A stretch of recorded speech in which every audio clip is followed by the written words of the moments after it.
नमस्ते, नेपाल अनलाइन स्कुलमा स्वागत छ। आज हामी आइएनजी क्लज र इडी क्लजको एक्सरसाइज गर्दैछौँ। हामीले आइएनजी क्लज कुन बेला युज हुन्छ, इडी क्लज कुन बेला युज हुन्छ र त्यसको थोरै ग्रामेटिकल रुलहरू हेरेका छौँ। तपाईँले त्यो भिडियो हेरेर यो एक्सरसाइज गर्न सक्नुहुन्छ र सिधै यो पनि गर्न सक्नुहुन्छ, सजिलो छ। हामी बुझाउँदै गर्छौँ, बिस्तारै बुझ्दै गर्छौँ। ओके, फर्स्टमा make one sentence from two.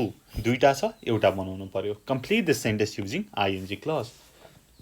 अब हामीले आइएनजी क्लज कुन बेला युज हुन्छ भनेर भनेका छौँ त, जब एउटा पर्टिकुलर टाइममा केही कुरा हुँदै थियो, अथवा प्रेजेन्ट अथवा पास्टमा somebody or something is doing at a particular time भन्नेदेखि आइएनजी क्लज युज गर्छौँ। र अर्को आइएनजी क्लज युज कहाँ हुन्छ त भन्दाखेरि जब केही कुरा सधैँ हुन्छ, what happens to say what happens all the time पनि हामी आइएनजी क्लजको युज गर्छौँ। ठिक छ, to say what happens all the time भने यहाँ what happens all the time लेखेँ।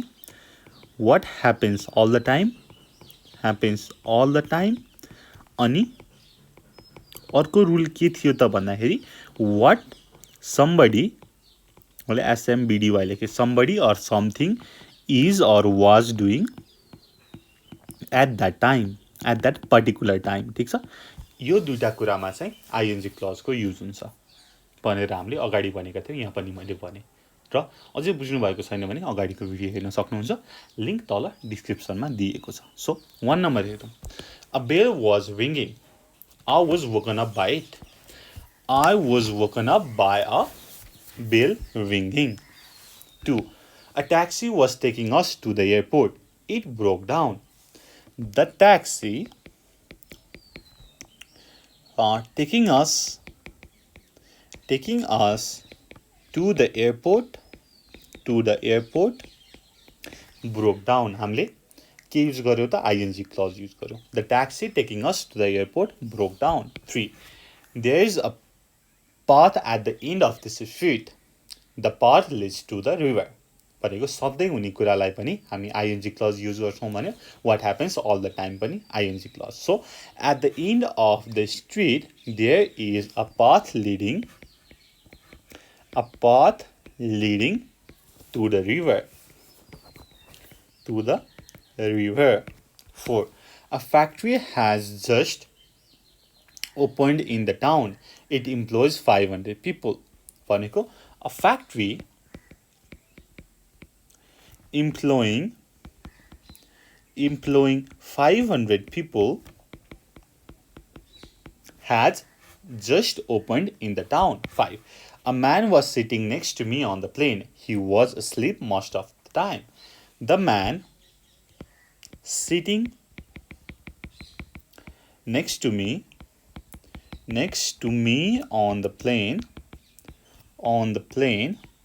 was asleep most of the time. 6, the company sent me a voucher, it contained the information I needed. The company sent me के चाहिँ send गरेको त, the company sent me voucher containing the information, the info I needed, information I needed. अब यसपछि छ second one.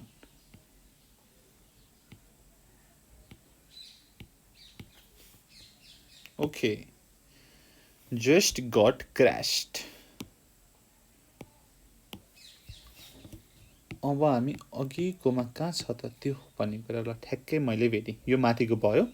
अब second one के भनेको छ त, complete the sentence with an E D clause, choose from भनेर भनेको छ। इडी क्लज युज गरेर हामी गर्नु पर्यो। इडी क्लज कुन बेला युज हुन्छ त, पास्टको कुरा रिप्रेजेन्ट गर्नको लागि जसको चाहिँ प्यासिभ मिनिङ हुन्छ, which have passive meaning. 1, the boy injured in the accident was taken to hospital, injured in the accident, ED clause. 2, the paintings haven't been found yet, the paintings stolen from the museum,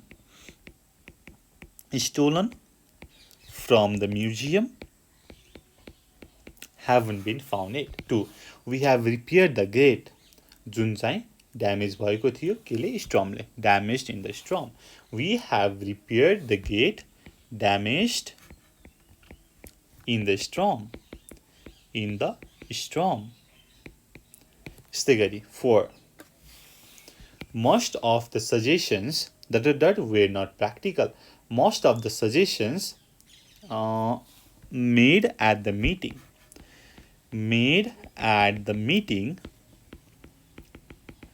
were not practical. 5. Our friends live in a beautiful house. Surrounded by trees. Our friends live in a beautiful house surrounded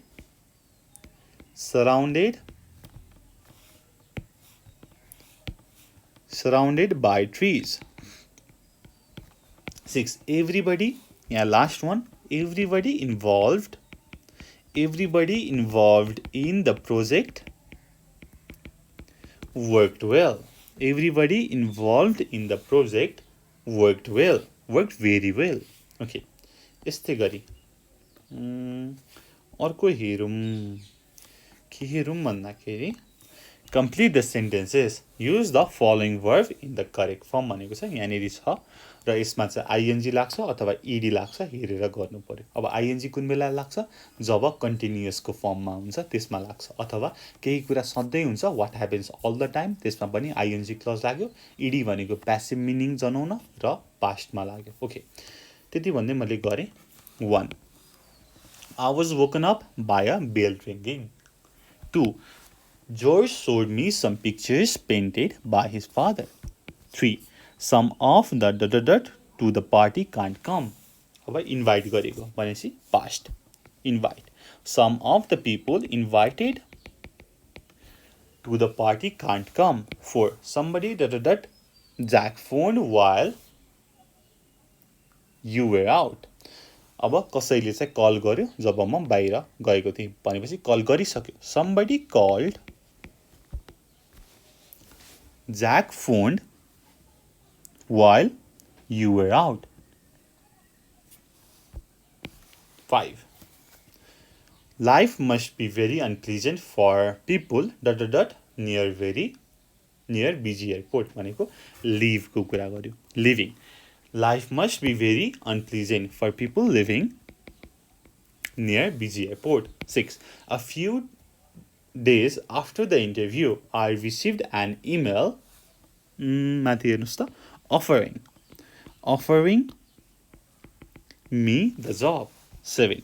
The building was badly damaged in the fire. माथि हेर्नुस् के ठीक हुन्छ caused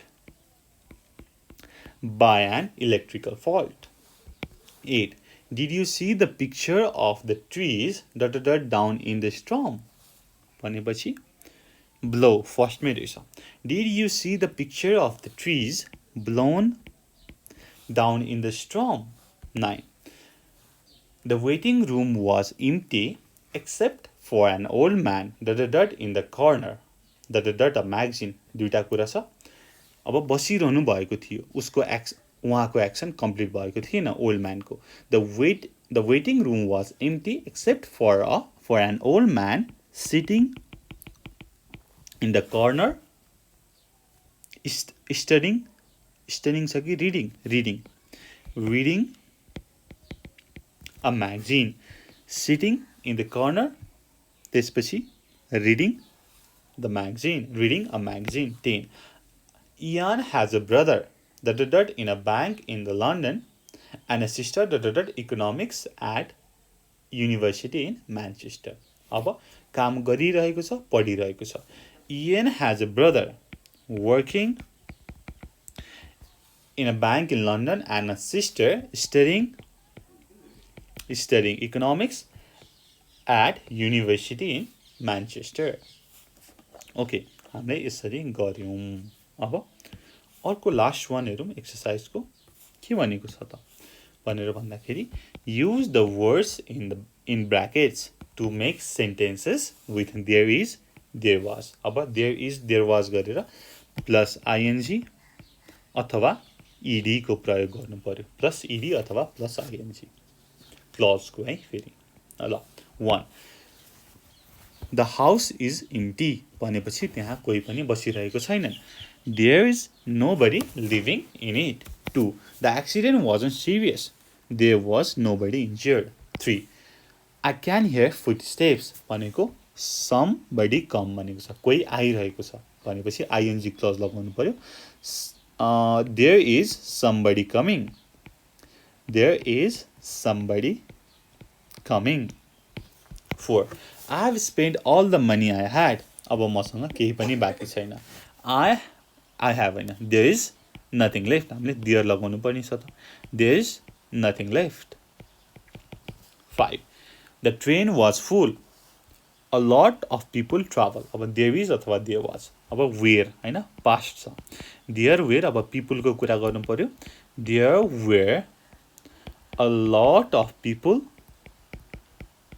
अब के त traveling. हामीले ing clause लगाउनु पर्यो. There were a lot of people traveling. 6. We were only the guest at the hotel. Nobody else stayed there. अरु कोही नि थिएन. There was nobody else staying there. 7. The piece of paper was blank. Nothing written on it. भनेको there was nothing written on it. There was nothing written on it. There was nothing written on it. 8. The college offers English courses in the evening. A course begin next Monday. भनेको next Monday बाट begin हुँदैछ भनेपछि यसमा ing लाग्छ. So there is a course beginning next Monday. ठिक छ. यसरी हामीले के गर्यौं त ing को र ed क्लज, ing क्लज र ed क्लज को एक्सरसाइज गर्यौं र यसको चाहिँ यसमा केही बुझ्नु भएको छैन भनेदेखि कमेन्ट गर्न सक्नुहुन्छ र स्पेशली यसको एक्सरसाइज को भिडियो त हेरिहाल्नु भयो. यसको ग्रामेटिकल रुल को भिडियो हेरेर चाहिँ पनि बुझ्नु भएन भने हामी अझै पनि बुझाउने प्रयास गर्छौं तपाईलाई. ओके ल, त्यति भन्दै यो भिडियो यही टुङ्ग्याउन चाहन्छु. Thank you so much for watching. Until next time, good bye, keep learning. 𝘊𝗉. Peace.